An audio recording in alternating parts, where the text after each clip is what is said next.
आशा करते हैं आप सब अच्छे होंगे। दोस्तों, महाकाश विज्ञान का एक ऐसा अंग है जिसका खोज कभी ना खत्म होगा, ना ही होने वाला है। जितने दिन बीतेंगे उतने ही नए खोज मिलते रहेंगे। लेकिन हम और आप स्पेस के बारे में कितना जानते हैं? बहुत कम। और अगर आप इस चैनल पर नए आए हैं तो सब्सक्राइब करके नोटिफिकेशन बेल को जरूर प्रेस कर दीजिएगा। फ्रेंड्स, पृथ्वी में हम जितना भी आवाज सुनते हैं उसका सबसे बड़ा कारण है वायुमंडल। वायुमंडल साउंड तरंगों के परिवहन में काम करता है। एक जगह से दूसरे जगह आवाज वायुमंडल के सहारे ही चलता है। मगर इसका ठीक उल्टा है महाकाश में। स्पेस में कोई वायुमंडल नहीं होता। इस कारण वहां एकदम शांत परिवेश है और कोई ग्रेविटी ना होने के कारण कोई भी वस्तु या फिर इंसान तैरते रहते हैं। किसी भी स्पेस शिप के साथ अगर एस्ट्रोनॉट्स बंधे ना हो तो महाकाश में खो जाएंगे और उनको ढूंढना नामुमकिन हो जाएगा। हाँ, और एक बात, आप लोगों को लग रहा होगा कि अंतरिक्ष यात्री पृथ्वी से तब कैसे संपर्क करते होंगे। तो चलिए इसका जवाब भी दे देते हैं। रेडियो तरंगों से। रेडियो वेव के सहारे अंतरिक्ष यात्री धरती में बने स्पेस स्टेशन के साथ संपर्क साधते हैं। हम सबको पता है कि बुध यानी मरकरी ग्रह सूरज के नजदीक है, तब जरूर इसका तापमात्रा अन्य ग्रहों के मुकाबले सबसे ज्यादा होगा। लेकिन ऐसा नहीं है।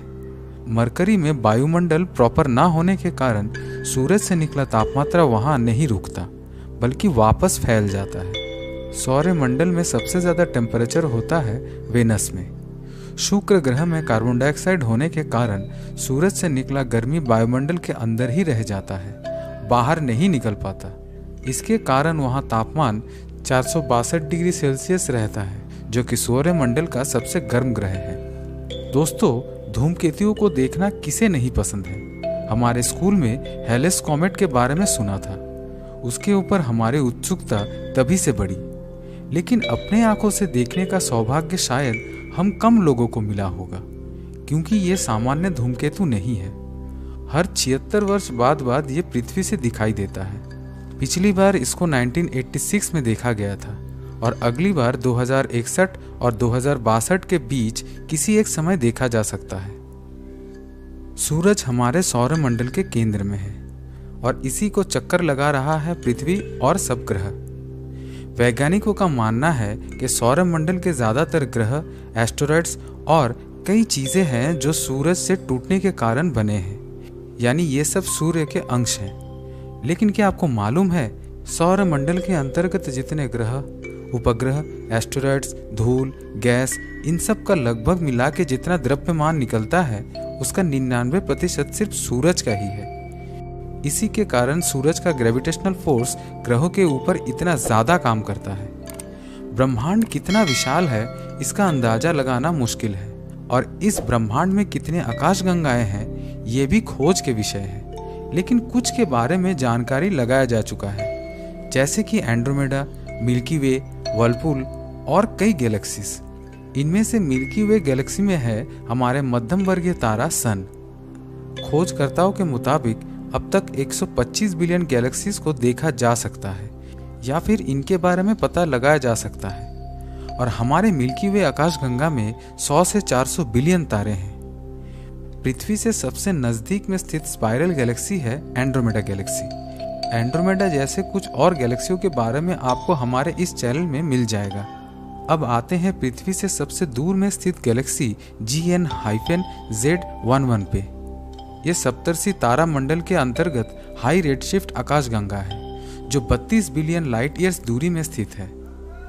करमान लाइन एक ऐसा अंतर्राष्ट्रीय मान है जिससे पृथ्वी का वायुमंडल और अंतरिक्ष में सीमा और उनके बीच का फासला नापा जाता है। फेडरेशन एरोनॉटिक इंटरनेशनल के मुताबिक सी लेवल से 100 किलोमीटर ऊपर वाले रेखा से करमान लाइन शुरू होता है, लेकिन नासा और यूएस एयरफोर्स इसे नहीं मानते। उनका ये नाप समुद्र के जलस्तर से 80 किलोमीटर ऊपर में से शुरू होता है। अंतरिक्ष में वायुमंडल नहीं है, लेकिन अंतरिक्ष का तापमान है। बैकग्राउंड रेडिएशन, जो कि एक इलेक्ट्रोमैग्नेटिक रेडिएशन है, उसके अनुसार स्पेस में तापमान -270.45 डिग्री सेल्सियस है। दोस्तों, वेनस को अपने एक्सिस में एक चक्कर घूमने के लिए 243 पृथ्वी दिवस के बराबर समय लगता है, लेकिन सूरज के चारों ओर घूमने में 224.7 पृथ्वी दिवस लगता है। सच में दोस्तों, कितना स्लो है ये वेनस। जानते हैं दोस्तों, अंतरिक्ष में एक ही प्रकार का दो धातु किसी भी कारण अगर मिल जाता है तो वो स्थायी रूप से मिलके एक ही हो जाता है। खगोलविदों के अनुसार अंतरिक्ष में बहुत सारे तैरता हुआ पानी का कण होता है। इनको मिलाकर विशाल जल वाष्प का जमावट बना है। तो इन सब को मिलाकर जितना मास होता है वो पृथ्वी में स्थित समुद्र, नदी एवं महासागर में मौजूद पूरा पानी के कण का जो मास है उससे 140 ट्रिलियन गुना ज्यादा है। माउंट एवरेस्ट पृथ्वी का सबसे ऊंचा पर्वत चूड़ा है, लेकिन इसका 2.5 गुना ऊंचा एक ढाल ज्वालामुखी है मंगल ग्रह में। ओलिम्पस मॉन्स नाम का ये ज्वालामुखी अंतरिक्ष का सबसे बड़ा और सौरमंडल का सबसे ऊंचा पर्वत है, जिसका ऊंचाई डेटम से 21,287.4 मीटर ऊंचा है। जियोडेटिक डेटम धरती में किसी स्थान को पता लगाने का संदर्भ बिंदु है। हीरा किसे नहीं पसंद है? हम और आप सबको हीरा पसंद है, परंतु सोचिए हीरो का अगर भंडार आपको मिल जाए तो आप क्या करोगे? इतना सोचिए मत दोस्तों। वो खजाना पृथ्वी से दूर और एक बहिर्ग्रह में है।